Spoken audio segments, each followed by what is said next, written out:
The overall consensus is that Tom Brady is now the GOAT among NFL quarterbacks, not Joe Montana. Well, there are two sides to a story. Let's emphasize that there is no right or wrong answer. It's like debating if Star Wars is better than Star Trek or Lord of the Rings. Argue all you want, but it will never end. Nonetheless, we think Montana did enough to ensure he'll always rank higher than TB12. I'm Justin Fraction, and today we dive into 10 reasons why Joe Montana is the real GOAT, not Tom Brady. And a big shout out to this Montana fan for suggesting this video. We do hope you enjoy this list, and if you do, feel free to click subscribe down below for more cool videos every single day. Number 10, tuck rule and referee help. Go watch some old Joe Montana film. Find us a time where he was on his knees crying to the refs for a flag. Now go find countless times where Tom Brady is yapping at officials for being touched. See how many times he draws a flag for barely being hit. That tuck rule is the reason Brady became a legend. A stupid rule nobody ever heard of. Montana was great on his own. He didn't need the tuck rule nor the refs' constant help to win championships. Number 9, Adam Vinatieri. The Patriots won Super Bowls 36 and 38 courtesy of an Adam Vinatieri last-second field goal in each. Vinatieri also kicked a pair of clutch field goals in the snowy blizzard during the infamous tuck rule game. But somehow Brady gets all the credit. Montana didn't need no kicker to help him win his first 2 rings. He did it all with his arm. Number 8, 0 picks in the Super Bowl. Joe Montana didn't throw a single interception in any of his 4 Super Bowl games, which all resulted in victories. Tom Brady threw a pick in Super Bowl 38 and was lucky his defense bailed him out after tossing 2 in Super Bowl 49. Brady also threw a pick 6 in Super Bowl 51. Yes, mistakes happen, but Montana never made them in the big games. Brady did, but his elite defense bailed him out. Number 7, he actually earned the rings. With all due respect to Brady, 4 of his Super Bowl rings were gift-wrapped on a silver platter by the opposition. Allow us to break it all down. Super Bowl 38, John Casey kicks the ball out of bounds. Penalty. Short field for Brady to set up Vinatieri's game winner. Super Bowl 39, Donovan McNabb tosses 3 interceptions. Brady tosses a mere 236 yards, still enough to win.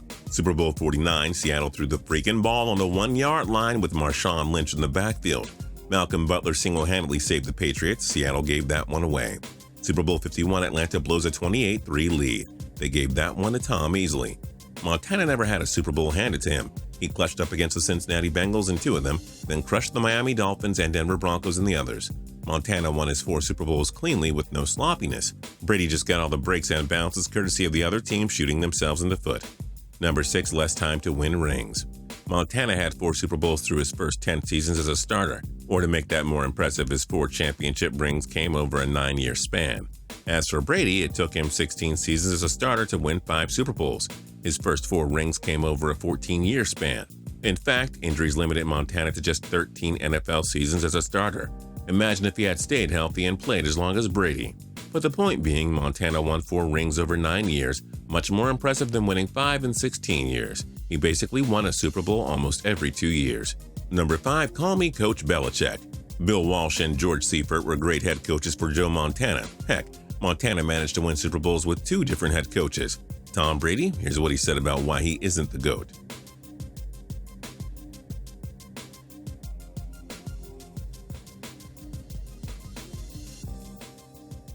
Translation, I've been great because of Bill Belichick, and anybody else would succeed with him too.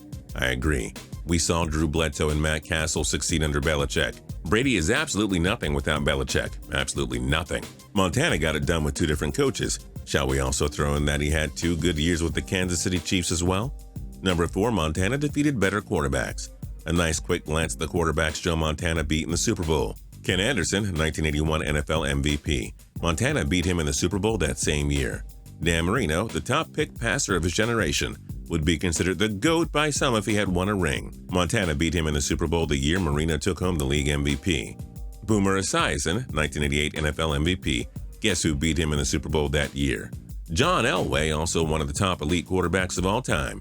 Montana thrashed his Denver Broncos in the Super Bowl.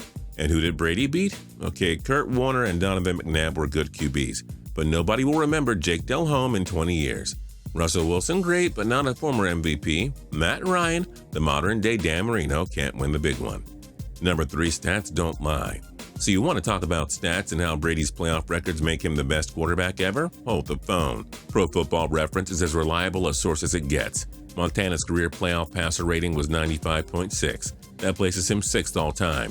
As for Brady, not even close to Montana at 89.0. He's ranked 13th all-time in that category. Remember, Brady was a game manager early in his career, and in his two most recent Super Bowls, he still screwed up with some bad turnovers.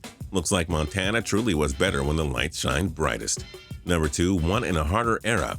In Montana's era, quarterbacks took severe beatings time and time again. Defensive linemen were allowed to crush the quarterback, and he would just have to get up and shrug it off. Oh, Montana did that all right. In Brady's era, the NFL has implemented rules that revolve around quarterback safety. Defensive players can barely touch a quarterback these days without taking a penalty.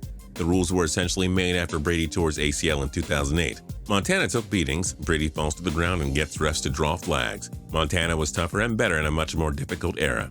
And number 1, cheating scandals.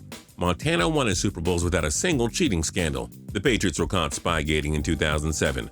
Only in 2015 did ESPN publish a report where 40 former Patriots players, coaches, and employees admitted that they were spying on other teams all the way back to the days of their first Super Bowl championship. So New England admitted to spying on other teams to win 3 championships. Super Bowl number 4 came at the hands of the infamous Deflategate incident. That's 4 unearned championships. Didn't Montana win his 4 without cheating? Yep. The cleaner the better, Montana wins. Why else is Joe Montana the real GOAT? Join us all in the comment section below. If you liked this video and learned a thing or two, clicking the like button helps us out a ton and we appreciate it. If this is your first time coming around to Total Pro Sports though, subscribing is a great idea because we put out videos like this every single day. But as always, thanks for watching and we'll see you guys next time.